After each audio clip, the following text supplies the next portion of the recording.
আগামী বছর 2027 সালের মার্চ মাসে চীনে অনুষ্ঠিত হবে এফসি অনূর্ধ্ব-20 এশিয়ান কাপের মূল পর্ব। বাছাই পর্ব পেরিয়ে আসা 15 দল এবং স্বাগতিক চীন সহ মোট 16 দল নিয়ে অনুষ্ঠিত হবে আসরটি। এই আসরে খেলতে হলে বাংলাদেশকে পাড়ি দিতে হবে কঠিন পথ। মোট 44 দেশ নিয়ে অনুষ্ঠিত হবে বাছাই পর্ব। এই দলগুলোকে ভাগ করা হবে 8টি গ্রুপে। প্রত্যেকটি গ্রুপের চ্যাম্পিয়ন এবং সেরা 7 রানার্স আপ দল কোয়ালিফাই করবে মূল পর্বে। বাছাই পর্বে বেশ কঠিন গ্রুপেই পড়েছে বাংলাদেশ। বি গ্রুপে বাংলাদেশের প্রতিপক্ষ উজবেকিস্তান, সিরিয়া এবং প্রতিবেশী দেশ ভারত।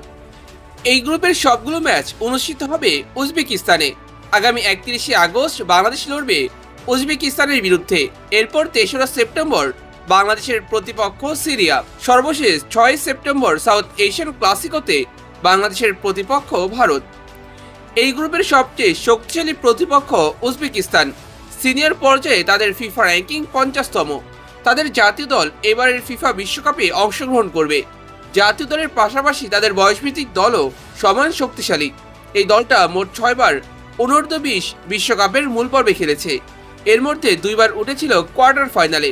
অন্যদিকে অনূর্ধ্ব-20 এশিয়ান কাপে কোয়ালিফাই করেছে মোট 9 বার, যার মধ্যে 2023 সালে হয়েছিল চ্যাম্পিয়ন। তাই তাদের বিরুদ্ধে রীতিমতো অগ্নি পরীক্ষা অপেক্ষা করছে বাংলাদেশের জন্য। এই গ্রুপের অন্য দল সিরিয়াও বেশ শক্তিশালী। তাদের সিনিয়র দলের ফিফা র্যাঙ্কিং 84। তাদের অনূর্ধ্ব-20 দল মোট 4 বার বিশ্বকাপে অংশগ্রহণ করেছে। তবে 2005 সালের পর তারা বিশ্বকাপে জায়গা করে নিতে পারেনি। অন্যদিকে অনূর্ধ্ব-20 এশিয়ান কাপে 10 বার অংশগ্রহণ করে একবার হয়েছিল চ্যাম্পিয়ন।